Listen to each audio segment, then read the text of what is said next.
നമസ്കാരം, ലൂസ് ടോക്കിലേക്ക് സ്വാഗതം. നമസ്കാരം. ലൂസ് ടോക്കിലേക്ക് ഒരിക്കൽ കൂടി എല്ലാവർക്കും സ്വാഗതം. ഇന്ന് ശരിക്കും നമ്മൾ തുടക്കത്തിൽ പറയേണ്ട ഒരു കാര്യം, നമ്മൾ ഒരുപാട് വിശദമായി ചർച്ച ചെയ്യാനുള്ള സാഹചര്യം ആയിട്ടില്ലെങ്കിൽ പോലും ഇന്ന് ഇസ്ലാമാബാദിൽ നടക്കുന്ന സമാധാന ചർച്ചയാണ് നമ്മൾ ആദ്യം അതൊന്ന് കടന്ന് അത് ചർച്ച ചെയ്തിട്ട് വേണം നമുക്ക് നമ്മുടെ പ്രധാനപ്പെട്ട വിഷയങ്ങളിലേക്ക് കടക്കാൻ. പിന്നെ വൈറൽ ഗേളിനെ കെട്ടിച്ചു വിട്ട വൈറൽ അപ്പൂപ്പനും കൂട്ടരും ഉണ്ട്. LDF ആകെപ്പാടെ അങ്കലാപ്പിലായി. രക്ഷയില്ലാന്നുള്ളത് മനസ്സിലായി. അത് ക്യാപ്റ്റന്റെ കൂടെയുള്ള സെക്രട്ടറി എല്ലാം ഒളിവിലാണെന്ന് തോന്നുന്നു. ഒളിവിലെ ഓർമ്മകളെന്നുള്ള പുസ്തകം രണ്ടാം ഭാഗം ട്രിപ്പിൾ പാസികേഷൻ എഴുതാൻ തോന്നുന്നില്ല, ആരെയും കാണാനില്ല.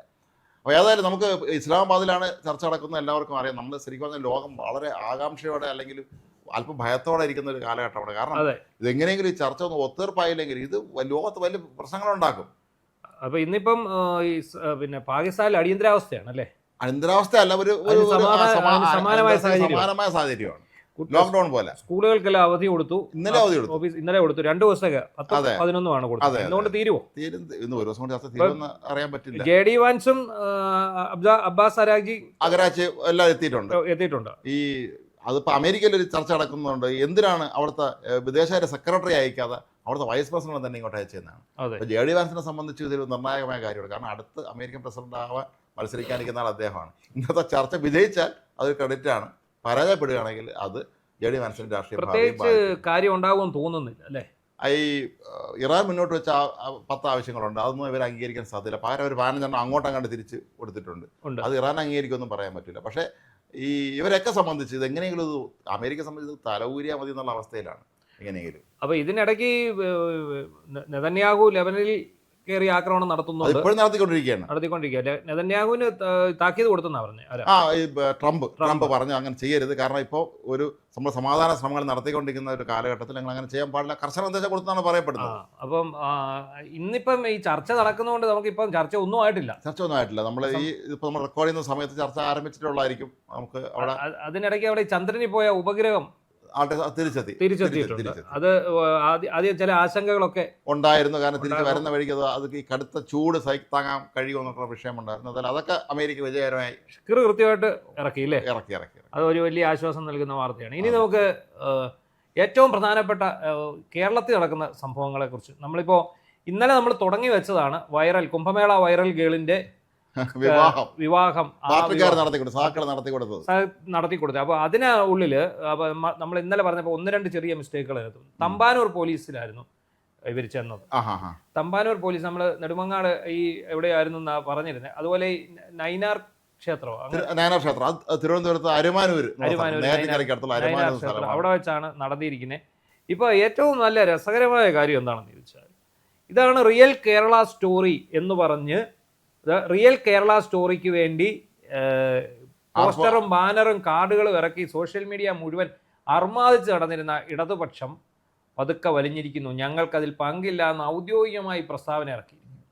അല്ല, അന്ന് നമ്മൾ കണ്ടതാണല്ലോ, ഇത് കേരളം മാത്രമാണ് ഇത്തരത്തിലുള്ള ഈ കേരളത്തിന് പുറത്ത് ആർക്കെങ്കിലും അവിടെ എല്ലാം വർഗീയവാദികളാണ്, ഇവിടെ ആകുമ്പോൾ നമ്മുടെ സോഷ്യലിസ്റ്റുകളാണുള്ളത്. അവിടെ ആർക്കെങ്കിലും വിവാദം നടത്തി ഇത്തരത്തിൽ ഒരു വലിയ വിവാദങ്ങൾ പെടുകയാണെങ്കിൽ നിങ്ങൾ നേരെ ഇങ്ങനെ വാ, ഞങ്ങൾ രക്ഷിച്ചേരാന്നുള്ള രീതിയിലായിരുന്നു കാര്യങ്ങൾ നീക്കിയത്.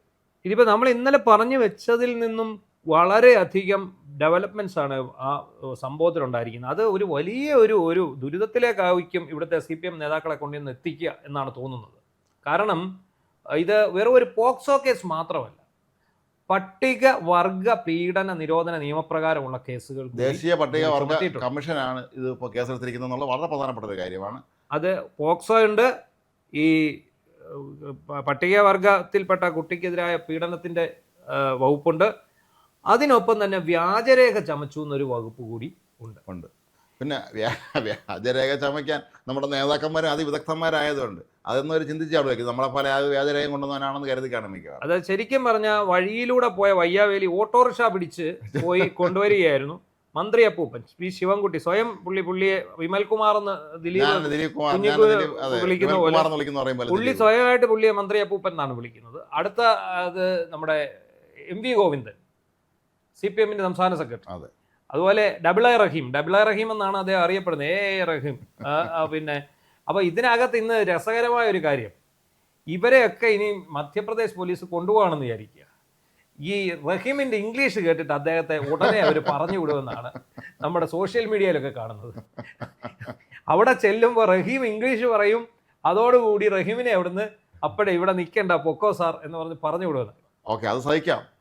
ഗോവിന്ദ മാഷ് സൈദ്ധാന്തികമായിട്ട് സംസാരിച്ചാൽ അതില് ഏറ്റവും രസം ഇപ്പൊ ഇവരെല്ലാം കൂടി നിന്ന് ഈ കുട്ടിയെ വിവാഹം കഴിച്ചു കൊടുക്കുന്ന അവരെ വരവേറ്റു കൊണ്ടുവന്ന് ഇതാണ് റിയൽ കേരള സ്റ്റോറി എന്ന് പറയുന്ന ചിത്രങ്ങൾ ധാരാളം നിലനിൽക്കുകയാണ്. ഇതെല്ലാം നിലനിൽക്കുമ്പോഴാണ് ഇവർ പറയുന്നത് ഞങ്ങൾക്ക് ഇതിലൊരു പങ്കുമില്ല. അതെപ്പോഴും അങ്ങനെയാണല്ലോ. വിജയം എൻ്റെ കാര്യമാണ്. വിജയം വെച്ചാൽ ഞാനാണ് വിജയിച്ചത്, തോറ്റെന്ന് അവൻ്റെ കുഴപ്പം കൊണ്ടാണെന്ന് പറയും. അതുപോലെ ഈ നമ്മുടെ സെക്രട്ടേറിയറ്റ് തല്ലിപ്പൊളിക്കുന്നത് ഇന്നാട്ടിലെ മുഴുവൻ ജനങ്ങളും തത്സമയം ചാനലുകളിലൂടെ കണ്ടുകൊണ്ടില്ല. ഇന്നേ വരെ ഇവന്മാർ സംഭവിച്ചിട്ടുണ്ട്.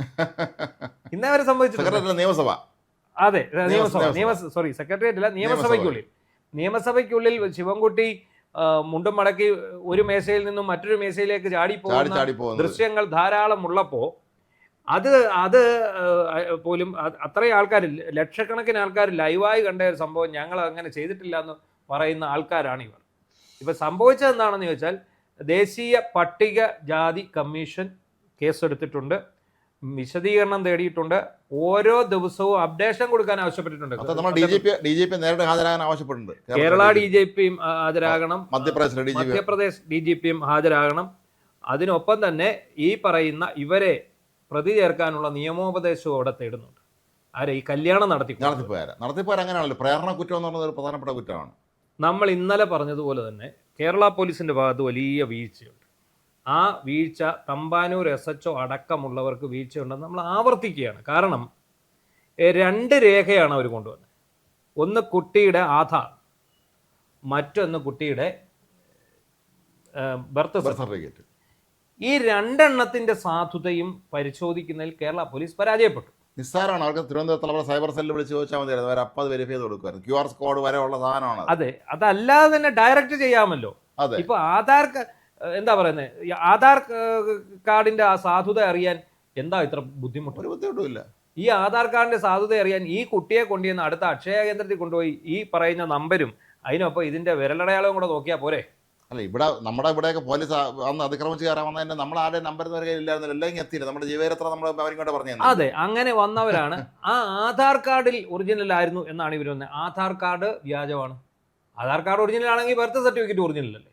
അപ്പം അതുപോലെ ബർത്ത് സർട്ടിഫിക്കറ്റ് വ്യാജരേഖയാണ്.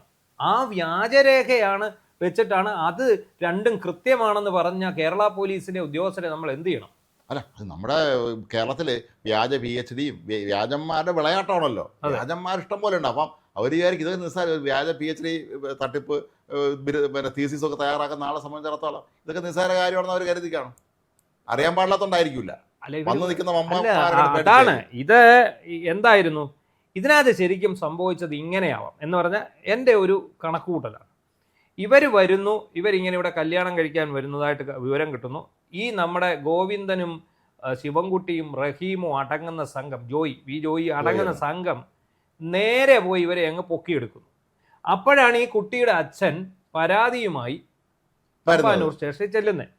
അപ്പം മന്ത്രിയും CPMന്റെ സംസ്ഥാന സെക്രട്ടറിയും ജില്ലാ സെക്രട്ടറിയും അടക്കമുള്ള മമ്പന്മാർ ഇടപെട്ട ഒരു കേസിൽ ആ സാധു പിതാവിന്റെ കൂടെ നിൽക്കാൻ എങ്ങനെ പോലീസിന് സാധിക്കില്ല? അത് തന്നെയാണ് ഇവിടെ സംഭവിച്ചിരിക്കുന്നത്. അപ്പൊ അവരെന്ത് പറയുന്നു? ഇവര് കല്യാണവും നടത്തി, രക്തഹാരം അങ്ങോട്ടും എണീച്ച് ഇങ്ങോട്ടും എണീച്ച്, പാർട്ടി സൂക്തങ്ങളും മറ്റേ സന്ദേശ സിനിമയിൽ പറയുന്ന പോലെ ഒരു രക്തഹാരം അങ്ങോട്ടും ഒരു രക്തഹാരം ഇങ്ങോട്ടും അണിയിച്ചു, പാർട്ടി സൂക്തങ്ങൾ ഒരു ഗ്ലാസ് നാരങ്ങ വെള്ളവും കുടിച്ച് ഇത് എടുത്തു. ദ റിയൽ കേരള സ്റ്റോറി എന്ന് പറഞ്ഞ് കാർഡ് പഠിച്ചു, എല്ലാ ചാനലുകളിലും ബൈറ്റും കൊടുത്തു. കേരളം സുരക്ഷിത താവളമാണ്, നിങ്ങൾക്ക് ഒളിച്ചോടാൻ ആഗ്രഹമുള്ളവർക്ക് ഇങ്ങോട്ട് പോരാ. കേരള സ്റ്റോറി എന്ന് പറഞ്ഞ സിനിമ ഒന്നുമല്ലോ, അതിനെ അവർ എതിർത്തിരുന്നല്ലോ. ആ കാലഘട്ടത്തിലാണ് ഈ സംഭവം. കേരള സ്റ്റോറി 2ാം ഭാഗം നടക്കുന്ന കാലഘട്ടത്തിൽ. അപ്പൊ ഇതിന്റെ അങ്ങ് മൂർച്ച കൂട്ടി. എന്താണ്?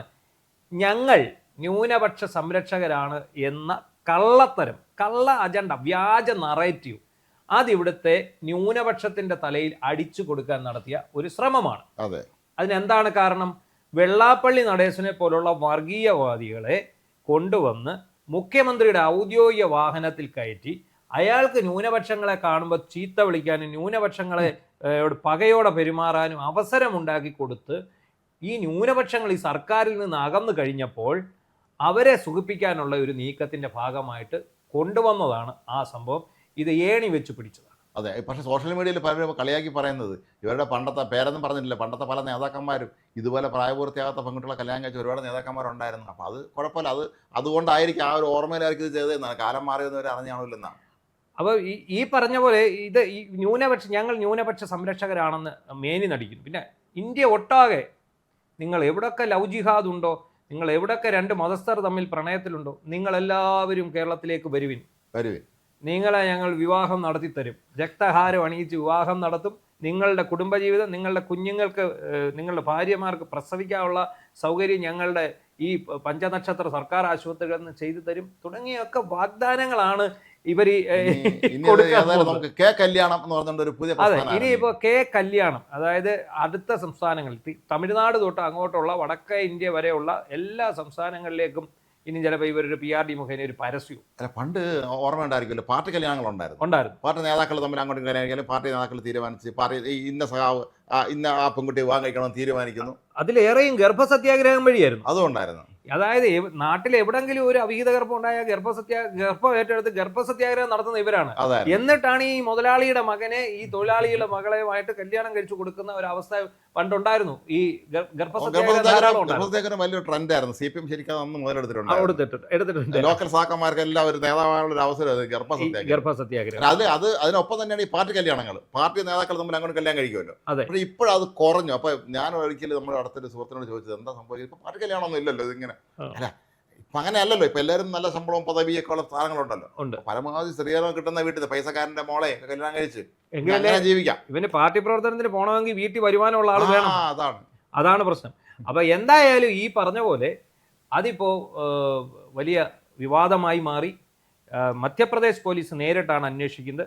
എന്തായാലും ഈ പടത്തിലുള്ള എല്ലാ ആൾക്കാരുടെയും മൊഴിയെടുക്കും. അതുപോലെ ഈ കേരള പോലീസിലെ ഉദ്യോഗസ്ഥർ വരെ പ്രതികളാവും, അതിന് യാതൊരു സംശയവും വേണ്ട. അതിനൊപ്പം തന്നെ ഇവരും പ്രതികളാവും ആണല്ലോ. ഇതിനകത്ത് അറസ്റ്റ് ചെയ്ത് പോക്സോ നിയമപ്രകാരം ജയിലിൽ പോകുമോ എന്ന് മാത്രമേ നമുക്ക് കണ്ടറിയേണ്ടതായിട്ടുള്ളൂ. ഇവരൊക്കെ മുൻകൂർ ജാമ്യത്തിന് ശ്രമിച്ചേക്കും ഉടനെ. അതെ, മധ്യപ്രദേശിലും ഡൽഹിയിലൊക്കെ പോകേണ്ടി വരുന്ന കേസുകൾ. പിന്നെ ഇവിടുന്ന് പോയ പോപ്പുലർ ഫ്രണ്ടുകാരോട് ചോദിച്ചാൽ അറിയാം, അങ്ങോട്ട് പോയതേ ഓർമ്മയുള്ളൂ, ഇപ്പോഴും ഇതുവരെ പുറത്തു വന്നിട്ടില്ല. എവിടെയാണെന്നല്ല അറിയില്ല. പോപ്പുലർ ഫ്രണ്ട് എവിടെ പോയി പ്രത്യേക ചാർട്ടേഡ് വിമാനത്തിൽ വരുന്നു, ഒരു വിമാനം നിറയെ പോപ്പുലർ ഫ്രണ്ടുകാരെ കൊണ്ടുവന്നു. അവരിപ്പോ എവിടെ ആർക്കും അറിയില്ല. പോപ്പുലർ ഫ്രണ്ടുകാർ കംപ്ലീറ്റ് ജയിലിലാണ്. ഏതായാലും മനുഷ്യാവകാശ പ്രവർത്തകർ വിളക്ക് മെഴുകുതിരി എത്തിക്കാൻ ഇറങ്ങിയിട്ടില്ല. ഇവന്മാർ എവിടെ പോയെന്നുള്ളതിനെ കുറിച്ച് ആർക്കും അറിയില്ല. അത് മാത്രമല്ല, നിങ്ങളൊന്ന് ആലോചിക്കണം, ആ കുട്ടിക്കെതിരെ അതിന്റെ അച്ഛൻ പറഞ്ഞപ്പോ ആ കുട്ടിയെ കൊണ്ടുവന്ന് തിരുവനന്തപുരം പ്രസ് ക്ലബ്ബിൽ പത്രസമ്മേളനം നടത്തി. ഈ പത്രസമ്മേളനം നടത്തിയിട്ട് ഈ ഫർമാൻ ഖാൻ എന്ന് പറയുന്ന ആള് ഇതിന്റെ രേഖകളെല്ലാം എടുത്ത് മാധ്യമപ്രവർത്തകരെയും കാണിച്ചു. നമ്മൾ മാധ്യമപ്രവർത്തകർക്ക് ഇതിനകത്ത് ഈ രേഖകൾ വെരിഫൈ ചെയ്യുന്നതിൽ വീഴ്ചയുണ്ട്. പക്ഷേ ഈ ന്യൂസ് 18 പോലെയുള്ള ഓൾ ഇന്ത്യ ലെവലിലുള്ള മാധ്യമങ്ങൾ അന്ന് തന്നെ ഇതിന്റെ യാഥാർത്ഥ്യം പുറത്തുവിട്ടിരുന്നതാണ്.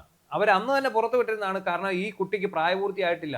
എന്തിന് നമ്മൾ വേറെങ്ങും പോണ്ട. ഇവിടുത്തെ VHPക്കാര്, വിശ്വ ഹിന്ദു പരിഷത്തുകാര്, അവരുടെ മധ്യപ്രദേശിലെ കുട്ടിയുടെ താമസ സ്ഥലവുമായിട്ട് ബന്ധപ്പെട്ട് ആ കുട്ടിയുടെ അമ്മയുമായിട്ട് സംസാരിച്ച് അച്ഛനുമായിട്ട് സംസാരിച്ച് അന്നേ ഉറപ്പിച്ചതാണ് ഈ കുട്ടിക്ക് 16 വയസ്സേ ആയിട്ടുള്ളൂ എന്നുള്ളത്.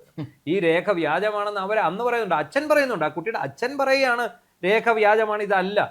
എന്നാൽ അതുപോലും മുഖവിലേക്ക് എടുക്കാതെയാണ് നമ്മുടെ കേരള പോലീസ് ഇത് ജെന്യുവിൻ ആണെന്ന് പറഞ്ഞ് ഇവരെ വിവാഹം കഴിപ്പിക്കാൻ, ഈ പൊറാട്ട് നാടകം നടത്താൻ ഈ CPM-ന്റെ നേതാക്കൾക്ക് ഒറ്റ ഒരെണ്ണം മിണ്ടുന്നില്ല. ഒറ്റ ഇടത് പക്ഷ സൈബർ ഹാൻഡിലുകളും മിണ്ടുന്നില്ല. ന്യായീകരിക്കാൻ യാതൊരു വകുപ്പുമില്ല, ഒരു കുഞ്ഞു ലൂപ്ഹോൾ പോലും. ഏതായാലും നമുക്കിനി നിയമ നടപടി എന്തൊക്കെ വരണമെന്ന് കാത്തിരുന്ന് കാണാം. നമുക്ക് ഏതായാലും ഇപ്പോൾ തെരഞ്ഞെടുപ്പ് കഴിഞ്ഞ് ഈ ദിവസങ്ങളിലൊക്കെ തന്നെ നടക്കുന്ന ഈ ആനുകാലിക രാഷ്ട്രീയ സംഭവവികാസങ്ങളാണ് നമ്മൾ ചർച്ച ചെയ്യേണ്ടത്. എന്ത് പറ്റി, മുഖ്യമന്ത്രിയെ കുറിച്ചോ അല്ലെങ്കിൽ CPM സംസ്ഥാന സെക്രട്ടറിയെ കുറിച്ചോ ഒരു വിവരമില്ല. വിശ്രമത്തിലായിരിക്കും അവരൊക്കെ. അല്ല, ഇവര് വിലയിരുത്തലുകൾ നടക്കുകയാണ്. ഇവര് താത്വികമായ അവലോകനങ്ങൾ നടന്നുകൊണ്ടിരിക്കുകയാണ്.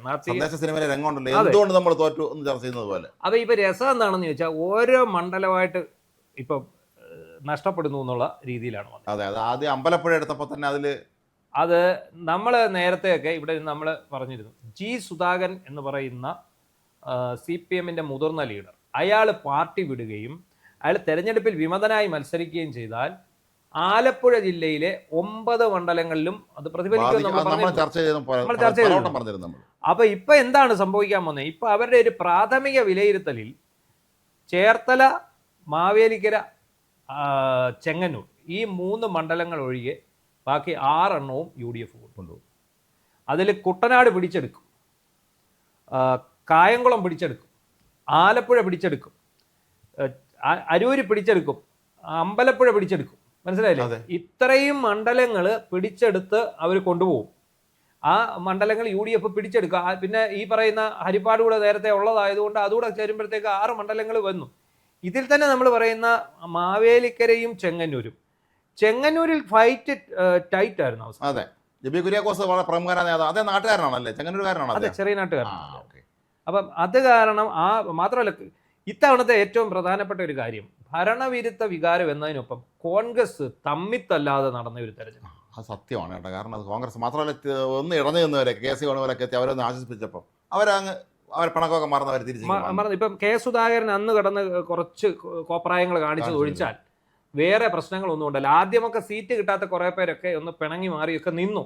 പക്ഷെ അവരെ എല്ലാം KC വേണുപോലെ നേരിട്ട് എന്ന് ആശ്വസിപ്പിച്ചു. ഉദാഹരണത്തിന് നമ്മുടെ ആറന്മുള സീറ്റ് കിട്ടാൻ വിജയ് ഇന്ത്യയോട്, അതുപോലെ പുനലൂരിൽ ഒരു യൂത്ത് കോൺഗ്രസ് നേരിട്ട് ചെയ്യുന്നത്, അതുപോലെ അമ്പലപ്പുഴയോ മറ്റൊരാൾ വിമതനായിട്ട് മത്സരിക്കുമെന്ന് പറഞ്ഞിരുന്നു.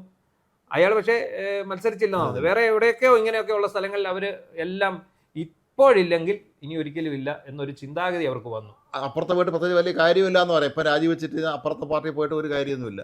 മാത്രമല്ല ഇപ്പം നമ്മൾ വേറൊരു കാര്യം സംശയിക്കേണ്ടത്, ഇപ്പം ഏതായാലും ഒരു UDF അനുകൂല തരംഗമാണെന്ന് കണ്ടാൽ ഈ UDF കോൺഗ്രസ് നിന്ന് എടുത്തിട്ട് CPM ഇപ്പോൾ കുറേ ചെയർമാൻ സ്ഥാനം കിട്ടിയ കുറേ ആളുണ്ടല്ലോ, ഇതുങ്ങളെല്ലാം കൂടെ തിരിച്ചിങ്ങോട്ട് അടുത്ത എന്താണ് ഹർവാപ്പസി നടത്തുമോ, തിരിച്ചെത്തുമോ എന്നുള്ളതാണ്. അല്ല, ഇപ്പം നമ്മൾ പറഞ്ഞ ആലപ്പുഴയുടെ കാര്യമില്ല, പത്തനംതിട്ടയിലും വിഷയമുണ്ടായി. പത്തനംതിട്ട എന്താണെന്നറിയോ, റാന്നിയിൽ CPMന്റെ ജില്ലാ കമ്മിറ്റി അംഗമായിട്ടുള്ള റോഷൻ റോയ് മാത്യു, മുൻ PSC മെമ്പറാണ്. രാജു എബ്രഹാമിന് ശേഷം റാന്നിയിൽ CPMന്റെ സ്ഥാനാർത്ഥിയാകും എന്ന് ഉറപ്പിച്ചിരുന്ന ആളാണ്.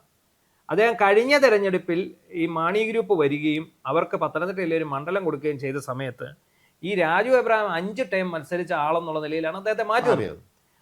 തീർച്ചയായും ആ സീറ്റിൽ മത്സരിക്കേണ്ട ആൾ റോഷൻ റോയ് മാത്യു അപ്പോൾ PSC മെമ്പർ.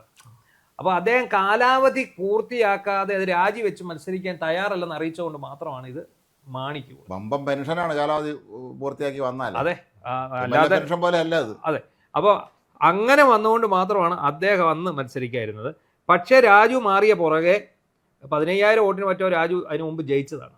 അവിടെയാണ് 1200 വോട്ടിന് പ്രമോദ് നാരായണൻ ജയിച്ചത്. ഇപ്പം ഇന്നലെ ഈ റോഷൻ ഒരു ഫേസ്ബുക്ക് പോസ്റ്റ് ഇട്ടു. ഞാൻ ഫേസ്ബുക്ക് പോസ്റ്റ് കണ്ടപ്പോഴേ ഞാൻ മനസ്സ് വിചാരിച്ചു, അതെ ഇത് വിവാദമാകാൻ പോകണമല്ലോ. അപ്പം നമ്മളിവിടെ ചർച്ച ചെയ്ത കൂട്ടത്തിൽ ഞാൻ ഈ പറയണ്ടായിരുന്നു, റോഷൻ്റെ ഫേസ്ബുക്ക് പോസ്റ്റ് വന്നിട്ടുണ്ട്, ഇത് വാർത്തയാക്കണമല്ലോ എന്ന് പറഞ്ഞു. പക്ഷെ ഞാൻ പിന്നീട് ഇതിനകത്ത് നിന്ന് മാറിപ്പോയി. ഇന്ന് മനോരമ മറ്റോ വാർത്തയാക്കി അദ്ദേഹം എന്താണ്, റാന്നിയിൽ പ്രമോദ് നാരായണൻ തോക്കും എന്നുള്ള രീതിയിലുള്ള കുറേ നിരീക്ഷണങ്ങളാണ് അതിനകത്ത്.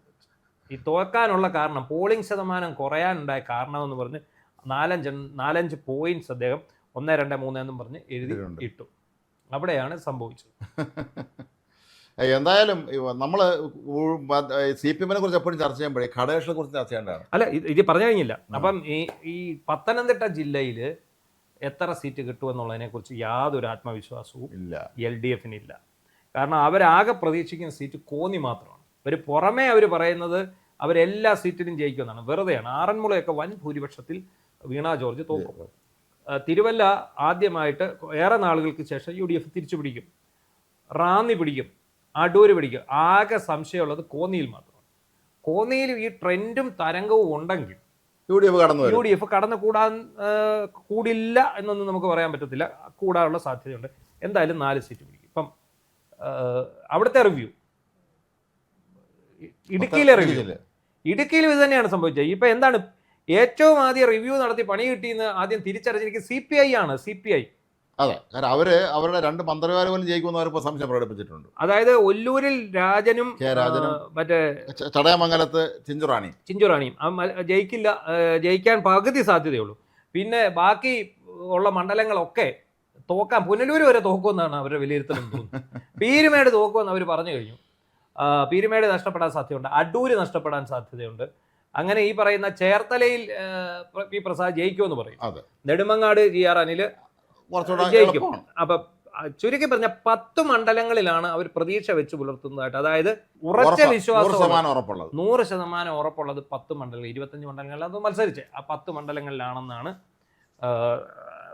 അവരുടെ ഒരു അവരുടെ നേതൃയോഗങ്ങൾ തിരുവനന്തപുരത്ത് ചേരുന്നുണ്ടായിരുന്നു. അത് കഴിഞ്ഞൊന്നും അറിഞ്ഞില്ല. എന്താണെങ്കിലും അവരും പിന്നെ സൈദ്ധാന്തികമായ മറുപടി പറഞ്ഞ് തലകൂരാനായിരിക്കും ശ്രമം. പക്ഷേ ഈ പറഞ്ഞതുപോലെ LDF വലിയൊരു തിരിച്ചടിയേറ്റാൽ ഈ ഘടകകക്ഷികളെല്ലാം CPM-നെതിരെ പ്രതികരിക്കും. ഇപ്പം നമുക്കറിയാമല്ലോ, ഇപ്പം നമ്മൾ CPI-യുടെ കാര്യം പറഞ്ഞു. ഇവരോ മാണി എത്ര ജയിക്കും? മാണി ഇപ്പോൾ വിചാരിച്ചിരിക്കുന്നത്, ഇപ്പോൾ ഇന്നലത്തെ നമ്മുടെ ഷോൺ ജോർജിൻ്റെയും പാലായിലെ PC-യുടെയും ആ ഒരു പ്രതികരണത്തിൽ നിന്ന് മനസ്സിലാവുന്നത് ഏതായാലും BJP രണ്ടിടത്തും ജയിക്കില്ല. പിന്നെ ഉള്ളത് മാണി സി കാപ്പനും ജോസ് കെ മാണിയാണ്. അതിൽ ജോസ് കെ മാണി ചിലപ്പോൾ കഷ്ടിച്ച് കടന്നു കൂടാനുള്ള സാധ്യതയുള്ളൂ. പക്ഷെ റാന്നി തോക്കുമെന്ന് ഏതാണ്ട് ഇപ്പോൾ ഉറപ്പായി കഴിഞ്ഞു. റോഷൻ റോയി മാത്യുവിൻ്റെ പ്രസ്താവന വന്നു, അവിടെ റാന്നി തോക്കുമെന്ന് ഏതാണ്ട് ഉറപ്പായി കഴിഞ്ഞു. പിന്നെ അതുപോലെ ഓരോ മണ്ഡലങ്ങളിലും ഈ എന്താ പറയുക, ഈ കേരള കോൺഗ്രസ് മാണി എത്ര മണ്ഡലങ്ങളിൽ ജയിക്കും എന്നുള്ളതാണ്. ഇതിപ്പം ഒരു ട്രെൻഡാണ്, ഒരു തരംഗമാണ്. ആട്ടാപാടലം എല്ലാം പോകും. ഈ എല്ലാവരും 80-85 അതെല്ലാം അങ്ങ് പോട്ടെ. ഏറ്റവും രസകരമായ കാര്യം, അല്ലെങ്കിൽ ഏറ്റവും ഗൗരവകരമായ കാര്യം, ഇടത് സൈബർ ഹാൻഡിലും ഇടതുപക്ഷത്തിന് ഇവിടെ വിടുപണി ചെയ്തുകൊണ്ടിരുന്ന ഇവിടുത്തെ TV ചാനലുകളും നേരെ കടകം നേരെ തിരിച്ചടിച്ചു. അതായത് കോൺഗ്രസിന്റെ മുഖ്യമന്ത്രി ആരാമെന്നുള്ള ചർച്ചയിലേക്ക് അവർ പോയിരിക്കുന്നത്. ജരാനര ബാധിച്ച പിണറായി വിജയൻ, നടക്കാൻ പോലും വയ്യാത്ത ഈ നേതാവിനെ വെച്ച് തെരഞ്ഞെടുപ്പിനെ നേരിട്ട്, പടുവൃത്തനെ വെച്ച് തെരഞ്ഞെടുപ്പ് നേരിട്ടതാണ്, കൂനി നടക്കുന്ന ഇയാളെ വെച്ച് തെരഞ്ഞെടുപ്പ് നേരിട്ടതാണ് ഏറ്റവും വലിയ തിരിച്ചടി എന്നാണ് ഇവിടുത്തെ ഏറ്റവും വലിയ അന്തം അടിമ കമ്മികൾ എഴുതിയിരിക്കുന്നത്. അല്ല, അധികാരം നഷ്ടപ്പെടുകയാണെങ്കിൽ ഇവരെല്ലാം പിണറായി തള്ളിപ്പറയും. അവര് തള്ളിപ്പറയുമെന്ന് മാത്രമല്ല, അതിനുള്ള ഇപ്പൊ അവര് തിരിച്ചറിയുകയാണ് ക്യാപ്റ്റൻ അല്ല ആയിരുന്നെങ്കിൽ ചിലപ്പോൾ ഭരണത്തിൽ വന്നേ. ഇത് തന്നെയാണ് നമ്മൾ കഴിഞ്ഞ കുറെ കാലമായിട്ട് പറഞ്ഞുകൊണ്ടിരിക്കുന്നത്. എല്ലാവരും എന്റെ അപ്പം MAV ഇപ്പം ഇത് പറഞ്ഞിട്ടുണ്ട്, എന്റെ തല എന്റെ ഫിഗർ, എന്റെ തല എന്റെ ഫിഗർ, ഫുൾ ഫിഗർ. ഏതാ ശ്രീനിവാസന്റെ ഡയലോഗ് എന്ന് പറഞ്ഞ പോലെ ഈ പറഞ്ഞ എന്റെ തല എന്റെ ഫിഗർ, ഈ എന്റെ തല എന്റെ ഫിഗറും വന്നതുകൊണ്ട് മാത്രമാണ് ഇവിടെ LDF-ന് തിരിച്ചടി നേരിടാം. അത് വലിയൊരു ഘടകം തന്നെയാണ്. മാത്രമല്ല അദ്ദേഹത്തിന്റെ തെരഞ്ഞെടുപ്പ് വേളയിൽ പോലും ഉള്ള പെരുമാറ്റം, നമ്മളെപ്പോഴും തെരഞ്ഞെടുപ്പിന് മത്സരിക്കുമ്പോൾ പോലും നമ്മൾ ഇത്തിരി ദേഷ്യമുള്ള അല്ലെങ്കിൽ പൊട്ടിത്തെറിക്കുന്ന ആളുകൾ പോലും ഒന്ന് സൂക്ഷിച്ച് സംസാരിക്കാറുണ്ട്. പക്ഷേ ഇതൊന്നും അദ്ദേഹത്തിന് ബാധകമേ അല്ല. അദ്ദേഹം കണ്ണൂരിലെ പാർട്ടി സഹാക്കളുടെ പറയുന്ന അതേ രീതി കണ്ണൂർ സ്റ്റൈലിൽ തന്നെയാണ് ഇവിടെ സംസാരിക്കുന്നത്. അത് നമുക്കൊരു കാര്യം, നമ്മളൊരു മധ്യവയസ്സൊക്കെ കഴിഞ്ഞ് ഈ വാർദ്ധക്യത്തിലേക്ക് എത്തുമ്പോൾ എന്താ നമ്മൾ എങ്ങനെയാണോ ജനിച്ച് പടിപടിയായി വളർന്ന് യുവത്വത്തിലേക്ക് വന്ന് മധ്യവയസ്സിലേക്ക് വീണ്ടും നമ്മളൊരു ആരോഹണ അവരോഹണ ക്രമത്തിലാണല്ലോ നമ്മുടെ ജീവിതം. അപ്പം നമ്മൾ ഈ വീണ്ടും നമ്മളെന്താ കൊച്ചു കുഞ്ഞുങ്ങളായിരിക്കും, നമുക്ക് പിടിവാശിയുണ്ട്, നമുക്ക് നമ്മുടേതായിട്ടുള്ള ആവശ്യങ്ങളുണ്ട്, നമ്മൾ അതിനു വേണ്ടി കഷ്ടപ്പെട്ട് നമ്മൾ കരഞ്ഞു പിടിച്ച് സാധിക്കും. ഏതാണ്ട് ഈ പ്രായം അങ്ങോട്ടാകുമ്പോൾ ഏതാണ്ട് എല്ലാ മനുഷ്യരും ഈ ബാല്യത്തിലേക്ക് തിരിച്ചു പോകും. അപ്പോൾ ആ തിരിച്ചു പോയി കഴിയുമ്പോൾ അന്നേരം അവർക്ക് ചില പിടിവാശികളും ചില ശാഠ്യങ്ങളും, അതെല്ലാം ദുശാഠ്യങ്ങളാണ്. ചിലർക്ക് ഭയവും വരും. അത് ഭയങ്കര ഒരു 60 വയസ്സിന് ശേഷം ചിലർക്ക് വലിയ ഭയം വരും. ആ ഭയവും എല്ലാം അത് പിണറായിയെ ബാധിച്ചിട്ടുണ്ട്. ഉണ്ട്. കാരണം കേരളത്തിലെ, ഒരിക്കലും ഞാൻ പേര് പറയുന്നില്ല, കേരളത്തിലെ വളരെ പ്രമുഖനായ വളരെ ധീരനായ എന്നറിയപ്പെട്ടിരുന്ന ഒരു രാഷ്ട്രീയ നേതാവിനെക്കുറിച്ച്, മരിച്ച ഒരുപാട് വർഷങ്ങൾക്ക് ശേഷം, നമ്മളൊക്കെ ജനിക്കുന്നതിന് മുമ്പ് വലിയ നേതാവായിരുന്ന ആളാണ്. അദ്ദേഹത്തിൻ്റെ മകൾ പിന്നീട് പറഞ്ഞിരുന്നു, വളരെ ധീരനായ അറിയപ്പെടുന്ന ആ മനുഷ്യന് ഈ ജീവിത സായാഹ്നത്തിൽ ഒരു 70 ദിവസം കഴിഞ്ഞപ്പോഴേ ഭയമായിരുന്നു, ഈ ഭയം വന്നു. മകള് അവർക്ക് ജോലി ഉണ്ടായിരുന്നു, മകൾ വരാൻ വൈകിയ പോലും അദ്ദേഹത്തിന് ടെൻഷനാണെന്ന്, എന്തെങ്കിലും കുഴപ്പം പറ്റുമോ എന്നുള്ളത്. അപ്പോൾ ആ പ്രായത്തിൽ നമ്മൾ പ്രായം കടന്നു ചെല്ലുമ്പോൾ ഉണ്ടല്ലോ നമ്മൾക്ക് ഒരുപാട് മാറ്റങ്ങൾ സംഭവിക്കും. അപ്പോൾ ഇവർ പറയുന്നതെന്ന് പിണറായി വിജയന് അല്ലാതെ P രാജീവോ നമ്മുടെ ധനമന്ത്രി ബാലഗോപാലോ അല്ലെങ്കിൽ KK ശൈലജയോ ഇങ്ങനെ ആരെങ്കിലും ഒക്കെ, അതായത് അവരുടെ യുവത്വം ഇതാണ്. അതെ, ഈ പടുവൃത്തൻ എന്ന് വിളിക്കുന്ന നേതാക്കളുടെ യുവത്വത്തിൽപ്പെട്ട ആൾക്കാരാണ് ആര്? ഈ ബാലഗോപാലും ഈ പറയുന്ന ശൈലജയും ഈ രാജീവും ഒക്കെ. എല്ലാവരും 60+ ആണെന്നുള്ള കാര്യം നമ്മൾ ഓർക്കണം. അതെ, അപ്പം ഇവരെല്ലാവരും ചേർന്നിട്ട് പക്ഷേ അതിനകത്തൊരു വാസ്തവമുണ്ട്. പിണറായി വിജയനെ മാറ്റി നിർത്തിക്കൊണ്ട് വേണമായിരുന്നു തെരഞ്ഞെടുപ്പിനെ നേരിടാൻ. പിണറായി വിജയൻ മുഖ്യമന്ത്രിയാകുമെന്നുള്ള ഒറ്റ ചിന്ത കാരണമാണ് ആൾക്കാർ വോട്ട് ചെയ്യാറുന്നത്. അത് ഇപ്പോഴെങ്കിലും CPM-ഉം സൈബർ അണികളും അന്തം കമ്മികളും തിരിച്ചറിയുന്നതിൽ വളരെ സന്തോഷമുണ്ട്. അല്ല, പണ്ടും തിരിച്ചറിഞ്ഞിരിക്കാം, പക്ഷെ അവർ ആര് പറയും? അതാണ് നമ്മളിപ്പോ ഇന്ന് ഇട്ടിരിക്കുന്ന, നമ്മൾ ഈ ഇതിനിട്ടിരിക്കുന്ന ടൈറ്റിലാണ് പിണറായിസം തുലയുന്നു. നമ്മൾ പിണറായിസം തുലയട്ടെ എന്നുള്ള മുദ്രാവാക്യമായിരുന്നു. ഇപ്പോൾ പിണറായിസം തുലയുന്നു, പിണറായിസം തുലഞ്ഞു. അതാണ് ഈ പരിപാടിക്ക് പറ്റിയ. എല്ലാവരും പറഞ്ഞു കേട്ടിട്ടുള്ള ഒരു കഥയാണ്. ആവർത്തന വിരസമാണെങ്കിൽ ക്ഷമിക്കുക. പണ്ട് സ്റ്റാലിന്റെ മരണത്തിന് ശേഷം ക്രൂഷ്ചേവ് ആരോണം തോന്നുന്നു ഒരു പൊതുചടങ്ങിന് പ്രസംഗിക്കുമ്പോൾ, പാർട്ടി പരിപാടി പങ്കെടുക്കുമ്പോൾ സ്റ്റാലിൻ ചെയ്ത വൃത്തികളെല്ലാം ഇങ്ങനെ വിളിച്ചു പറയാണ്. അപ്പോൾ അയാൾ അങ്ങനെ ഇങ്ങനെ പറഞ്ഞു ഒരാൾ അവിടെ നിന്നുണ്ട് ചോദിച്ചു, പിന്നെ നിങ്ങൾ എന്തുകൊണ്ട് അന്ന് അത് എതിർത്തില്ല എന്ന് ചോദിച്ചു.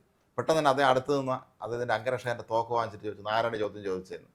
ആരൊന്നും മിണ്ടിയില്ല. തോക്കം കൊടുത്തിട്ട് പറഞ്ഞത് ഇത് തന്നെ കാര്യം എന്ന് പറഞ്ഞു. സ്റ്റാലിൻ ജീവിച്ചിരിക്കുമ്പോൾ എതിർത്തിരുന്നാൽ പിന്നെ ജീവനോളം കാണില്ല. അല്ലെ, വീക്കെൻഡ് ഒരു കഥ പറന്ന് കളിക്കുന്നുണ്ട് പിന്നെ സോഷ്യൽ മീഡിയയിൽ. നായിന്റെ മോൻ ചത്തു എന്ന് പറഞ്ഞിട്ട് ഒരു കഥ പറഞ്ഞു. അത് ഈ സമകാലിക സംഭവ വികാസങ്ങളുമായിട്ട് വെച്ച് അല്ല, ആ കഥ വായിച്ചിട്ടുള്ളതാണ്. അത് ശരിക്കും സമകാലിക സംഭവങ്ങളുമായി വളരെ ബന്ധമുള്ളതാണ്. ഒരു തറവാട്ടിലെ കാരണവർ നടത്തുന്ന പരാക്രമങ്ങൾ മരിച്ചു പോകുന്നതിനെ കുറിച്ചാണ്. അപ്പൊ ഈ ശരിക്കും പറഞ്ഞാൽ പിണറായിസത്തിനെതിരെ ശബ്ദം ഉയർന്നിരിക്കുന്നു.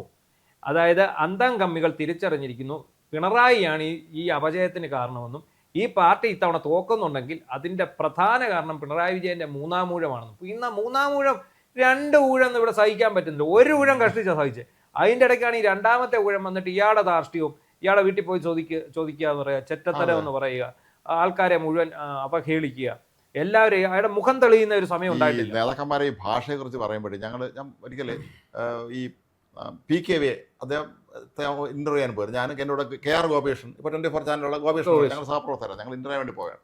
അദ്ദേഹം സംസാരിക്കണം. അപ്പം പ്രധാനപ്പെട്ട നേതാക്കളുടെ ആദ്യ തെരഞ്ഞെടുപ്പാണ് അദ്ദേഹം പറയുന്നത് വിഷയം. അപ്പൊ അദ്ദേഹം പാർലമെന്റിലേക്കാണെന്ന് പറഞ്ഞാൽ ആദ്യം മത്സരിച്ചത്. അന്ന് ഇരട്ട മണ്ഡലമൊക്കെ ഉള്ളതാണ്. അപ്പൊ അദ്ദേഹം പറയുന്നുണ്ട്, എൻ്റെ എതിർ സ്ഥാനാർത്ഥി അത് ജനാധിപത്യപരമായ കാര്യങ്ങളിൽ അത്ര വലിയ വിശ്വാസമുള്ള ഒരാളായിരുന്നില്ല എന്നാണ്. ആള് ക്രിമിനലായിരുന്നു, കുഴപ്പക്കാരനായിരുന്നു എന്നുള്ളതിന് പകരം അത്ര മനോഹരം അദ്ദേഹം പറഞ്ഞു. അദ്ദേഹത്തിന് ജനാധിപത്യപരമായ കാര്യങ്ങളിലൊന്നും വലിയ വിശ്വാസമുള്ള ആളായിരുന്നു. അത് അത്ര മാന്യമായിട്ടുള്ള പിണറായി ആയിരുന്നെങ്കിൽ പരമ ചെറ്റയായിരുന്നു, പരനാറിയാന്ന് പറഞ്ഞേനെ. അപ്പൊ എന്തായാലും ശരി, ഈ പറയുന്ന പിണറായി വിജയൻ എന്ന ക്യാപ്റ്റനെയും കൊണ്ട് തെരഞ്ഞെടുപ്പ് നേരിടാൻ ഇറങ്ങിയതാണ് ഏറ്റവും വലിയ തിരിച്ചടി. നമ്പർ 1 തിരിച്ചു. നമ്പർ 2 എന്ന് പറഞ്ഞാൽ ഈ നടത്തിക്കൂട്ടിയ ഈ സോഷ്യൽ മീഡിയ വഴിയും ഈ സൈബർ വഴിയും നടത്തിക്കൂട്ടിയിട്ടുള്ള ഇവരുടെ അതിക്രമങ്ങൾ. രാഹുൽ മാങ്കൂട്ടത്തിനെ പോലെയുള്ള ചെറുപ്പക്കാരെ ഒരു കാരണവും ഇല്ലാതെ വേട്ടയാടി, മറുനാടനെ പോലുള്ള മാധ്യമങ്ങളെ വേട്ടയാടി. ഈ നാട്ടിലെ സാധാരണക്കാരനും കൂലിപ്പണിക്കാരനും ലേമൻസ് എന്ന് പറഞ്ഞാൽ ഏറ്റവും താഴേക്കുള്ള ആൾക്കാർക്കും യാതൊരു വിധത്തിലുള്ള നീതിയും കിട്ടും. നിങ്ങൾ എത്ര രൂപ പെൻഷൻ കൊടുത്തെന്ന് പറഞ്ഞിട്ട് കാര്യമില്ല. ഒരു പാവപ്പെട്ടവന്റെ ഒരു പരാതിക്ക് ഒരു പരിഗണന കിട്ടാതെ പോകുന്ന പോലീസ് സ്റ്റേഷൻ, അല്ലേ, വില്ലേജ് ഓഫീസിൽ പോയാൽ എല്ലായിടത്തും. അപ്പം ഏറ്റവും ഈ ഭരണം CPM നഷ്ടം ഏറ്റവും പ്രധാന പോലീസ് നയമാണ്. ഈ 2ാം പിണറായി സർക്കാരിന്റെ പോലീസ് നയം ഒരു വലിയ ഘടകമാണ്. കാരണം തൊട്ടതിനും പിടിച്ചതിനും എല്ലാം കേസെടുക്കുക. സ്വന്തക്കാർക്കെതിരെ കേസില്ല, അല്ലാത്ത ഇഷ്ടമല്ലാത്തതിന്റെ പേര് 12 കേസെടുക്കുക. അതുപോലെ പോലീസുകാരെ ആക്രമിക്കപ്പെടുന്നു. വഴിയിൽ തടഞ്ഞു കെട്ടി പോലീസുകാരന്റെ വീട്ടിൽ ഇരിക്കുന്നവരെ പച്ച തെറി വിളിക്കുകയാണ്. അങ്ങനെയുള്ള അവര് പോലും സുരക്ഷിത, അതായത് ഇവിടുത്തെ ക്രമസമാധാനം പാലിക്കേണ്ട പോലീസുകാർ വരെ സുരക്ഷിതരല്ലാത്ത ഒരവസ്ഥ വന്നു. അല്ല, എന്തായാലും ഇനി അടുത്ത് ഇപ്പോൾ LDF അല്ല UDF ആണ് ഭരണത്തിൽ വരികയാണെങ്കിൽ അവർ ആദ്യം ശ്രദ്ധിക്കേണ്ടുന്ന കാര്യം, ഈ ഇന്ന് ഇവർക്ക് വേണ്ടി വിടുപണി ചെയ്യുന്ന ഉദ്യോഗസ്ഥന്മാരെല്ലാവരും ഒറ്റ രാത്രി കൊണ്ട് ആൾ മാറി രാവിലെ വീട്ടിൽ ചെന്ന് സാറാണ് ലോകത്തെ ഏറ്റവും വലിയ മഹാൻ, എനിക്ക് പണ്ടും അത് അറിയാൻ പറ്റാത്തതുകൊണ്ടാണ് ക്ഷമിക്കണമെന്ന് പറഞ്ഞു കഴിഞ്ഞാൽ ക്ഷമിക്കരുത് എന്നുള്ളതാണ്. കള്ളന്മാരെ കണ്ടുപിടിക്കുക, ഇതൊരു തോന്നിയവാസം കാണിച്ചവരെയൊക്കെ ഉണ്ടല്ലോ വീട്ടിൽ ഇരുത്തണം, അതാണ് ചെയ്യേണ്ടത്. എന്തായാലും ചുരുക്കി പറഞ്ഞാൽ നമ്മുടെ സമയം അതിക്രമിക്കുന്നു. എന്തായാലും ചുരുക്കി പറഞ്ഞാൽ ആ ഒരു നഗ്ന സത്യം അവർ തിരിച്ചറിയുകയാണ് സുഹൃത്തുക്കളെ. എന്താണെന്ന് ചോദിച്ചാൽ ഭരണം പോവുകയാണ്. എത്ര സീറ്റ് കിട്ടും എന്നുള്ള കാര്യത്തിൽ മാത്രമാണ് സംശയം. ഇപ്പോഴും അവരെ ബ്രാഞ്ച് കമ്മിറ്റിയും ബൂത്ത് കമ്മിറ്റിയും ഒക്കെ വെളിയിൽ പറയുന്നുണ്ട് ഞങ്ങൾക്ക് ഇത്ര സീറ്റ് കിട്ടും. പക്ഷേ അവരുടെ ഉൾപാർട്ടിയിൽ പറയുന്നത് എല്ലാം പോയി. സ്ഥിരം പ്രതികരണ നേതാക്കളായ വിജയരാഘവൻ, KK ബാലൻ തുടങ്ങിയവരെ കുറിച്ചൊന്നും നമ്മളൊന്നും കാണുന്നില്ല. AK ബാലനെ ഒന്നും കാണാനേ ഇല്ല. AK ബാലനെ, പിന്നെ കൃഷ്ണദാസ്, AK ബാലൻ, കുറെ പേരുണ്ട്. പിന്നെ ഒരുപാട് സൈബർ ബുദ്ധിജീവി, ഇടത് ബുദ്ധിജീവികൾ, അവരെയാണ് ഒട്ടും കാണുന്നത്. ഫേസ്ബുക്കിലെ ഇടത് തള്ളുകാര് കുറെ അച്ഛന്മാർ ഇപ്പോഴും ഇറങ്ങിയിട്ടുണ്ട്. വലിയ ആർക്കും മനസ്സിലാകാത്ത കുറെ കണക്കുകളും കുറെ ഗ്രാഫുകളും ഒക്കെ ആയിട്ട്. സാധാരണക്കാരൻ ഉത്തമൻ ചോദിക്കുന്ന പോലെ തന്നെ, സഖാവേ നമ്മൾ എന്തുകൊണ്ട് തോറ്റു എന്ന് ചോദിക്കുമ്പോൾ ഈ കണക്ക് അങ്ങോട്ട് തിരിച്ചു കൊണ്ട് കൊടുത്തിട്ട് ഒരു കാര്യമില്ല. കാരണം എല്ലാവർക്കും മനസ്സിലായി നിങ്ങൾ തീർന്നു, നീ തീർന്നു. എന്തായാലും ഒരു കാര്യം ഉറപ്പായി, പിണറായിസം തുലഞ്ഞു എന്നുള്ളത് അവരുടെ അത് നമുക്ക് വോട്ടെണ്ണുന്നതിന് മുമ്പ് മനസ്സിലായി. എങ്ങനെയാണെന്ന് ചോദിച്ചു കഴിഞ്ഞാൽ LDFിലുള്ള എല്ലാ മുന്നണികളും കൃത്യമായിട്ട് അവരുടെ പ്രതികരണത്തിൽ നിന്ന് ഈ കാര്യം മനസ്സിലായിട്ടുണ്ട്. എല്ലാവർക്കും ഒറ്റ അഭിപ്രായമുള്ളൂ, പിണറായി വിജയനെ ക്യാപ്റ്റനാക്കി മത്സരിച്ചത് മാത്രമാണ് ഈ അബദ്ധം പറ്റാനുണ്ടായ കാരണം എന്നുള്ളതാണ്. അപ്പോൾ നമ്മുടെ ഇന്നത്തെ ചർച്ച അവസാനിപ്പിക്കാം. നന്ദി, നമസ്കാരം.